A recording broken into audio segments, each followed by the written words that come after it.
Hey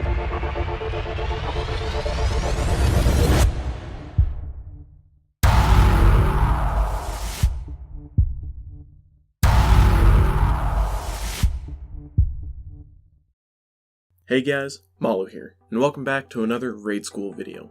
This is a series where I talk about the base mechanics as well as any tactics that I know about for each encounter. So I don't throw a bunch of info at you at once, I will be splitting the Leviathan raid into different chapters. Each chapter will be laid out in the same way, where I talk about the base mechanics, then roles and or tactics, then prestige mode and challenge changes, and finally my preferred loadout for each encounter, as well as any suggestions I have for alternative loadouts. Links to the other chapters will be in the description down below when they become available. Now, let's get started. This chapter will be about taking care of the puppies. There are a few ways to do this encounter, however I have only done the way that I'm going to talk about now. The other way is where you split up, and I don't like that at all, because you get less of a buff than if everyone's stuck together. Okay, let's start by clearing the room. I recommend moving as a big group to kill all 8 sets of enemies, so everybody gets heavy ammo. When the room is clear, 2 crystals will appear on top of the building with the giant gold statue. This building is very important, and it is called the safe room. Right now, the doors are shut, but they will open. For this encounter, you'll need 2 crystal people and 4 spore carriers, with one of them designated as tour guide. Both groups will need to stay out of sight of the dogs walking around the room. On normal, there will be 6 rodents of unusual size to avoid. Their paths and the flower locations are on screen now. People call the flowers different things, but for this video I'll call them 1 or 2 names.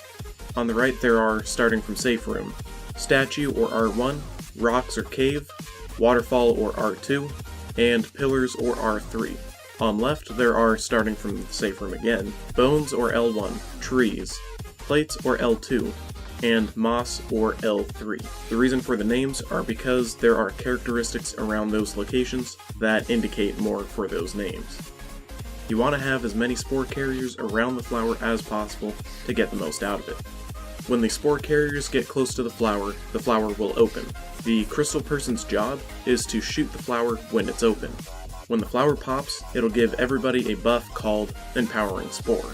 This will give increased damage to anything as long as you're on the ground. Crystal people need to make sure that they wait until all 4 spore carriers are close enough to the flower before they pop it, because the Empowering Spore buff is dependent on how many people are there. Additionally, when the flower gets popped, there will be 2 hunters that spawn. 1 sniper on the popped flower's side, and 1 hunter on the other side that will drop to the ground. If the hunter is able to hit ground, then it will run near the next flower on that side. If the hunter is near a dog, he can make it come and spot you or the spore carriers.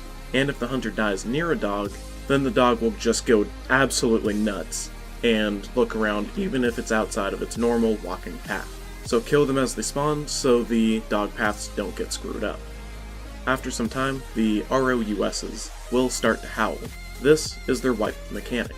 However, it is more commonly known as damage phase. At this time, all the dogs will run to their specific spots.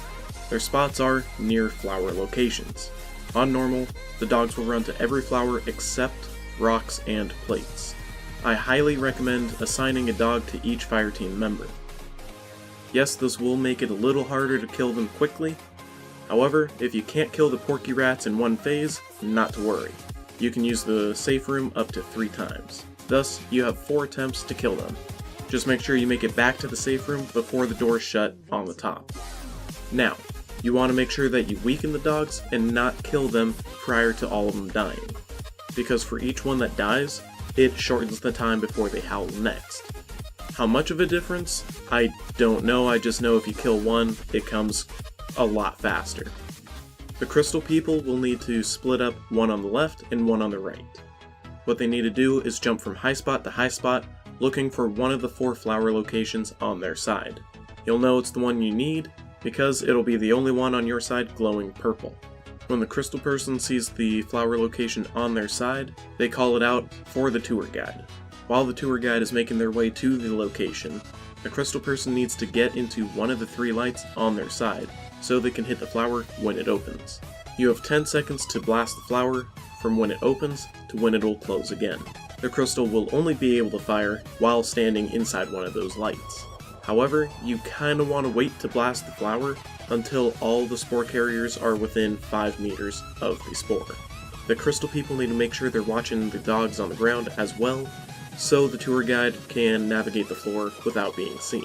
One last thing, after a flower gets blasted, you need to make sure that your sniper or hunter dies as they spawn.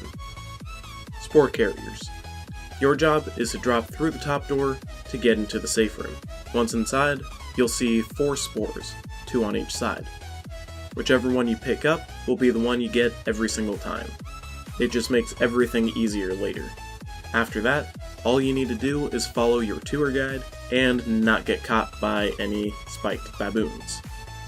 As tour guide, your job is to lead the other 3 spore carriers as you make your way around the room, going to the different flower locations as they appear.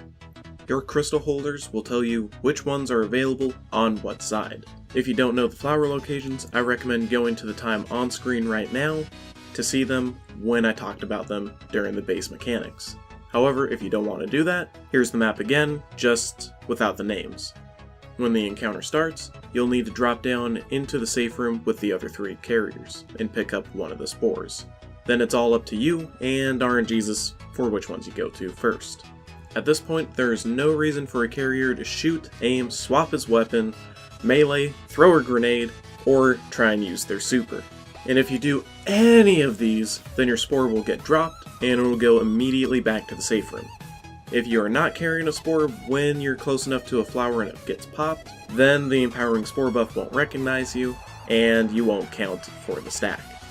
As you're going around, what really makes the encounter are the puppies scattered around the room, and how if they see anyone, crystal or carrier alike, they will start to howl, which is their wipe mechanic.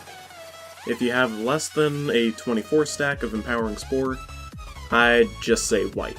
The dogs normally move really slow and can see really far in front of them, but not behind. If you hide in brush, it is also harder for them to see you if you're crouched.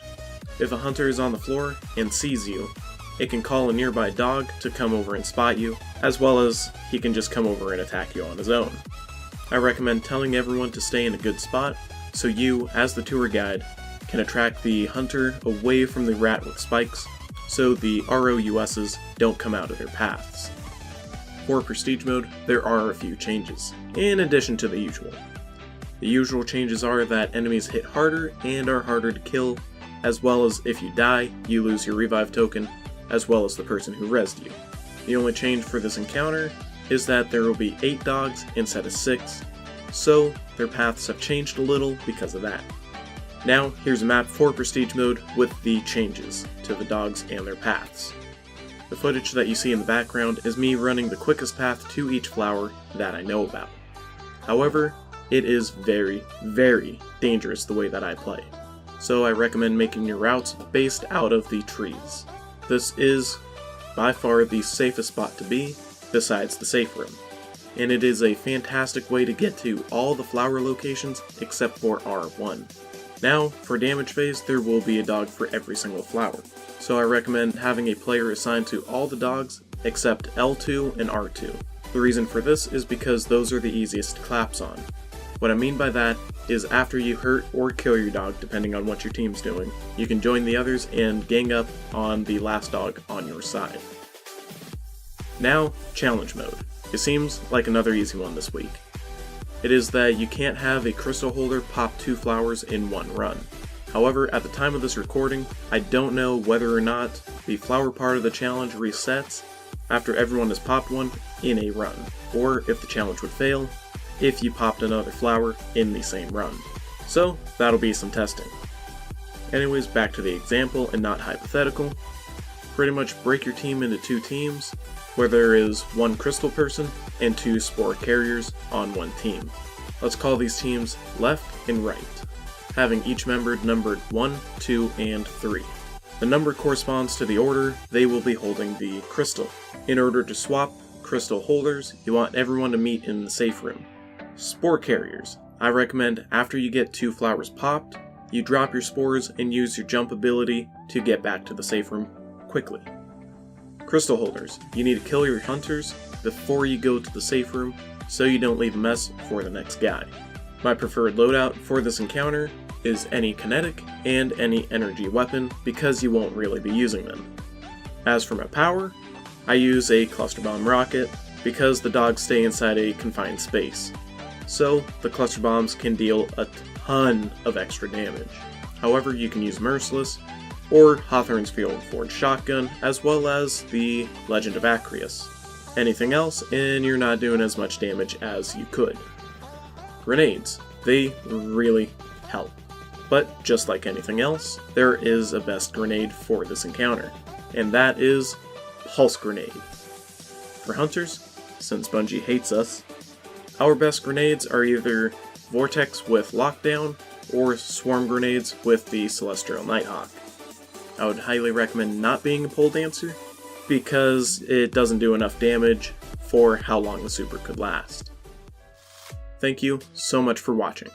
If this video helped, please leave a fat thumbs up on this video, and if you think this video could help a friend, please share this video as well.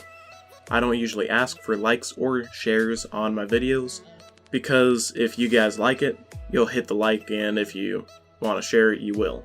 But for these videos, it can really help the community make it a little easier on LFG.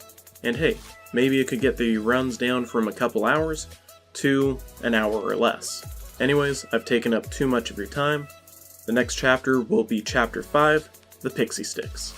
I hope to see you guys there, and until next time, you do you, peace out.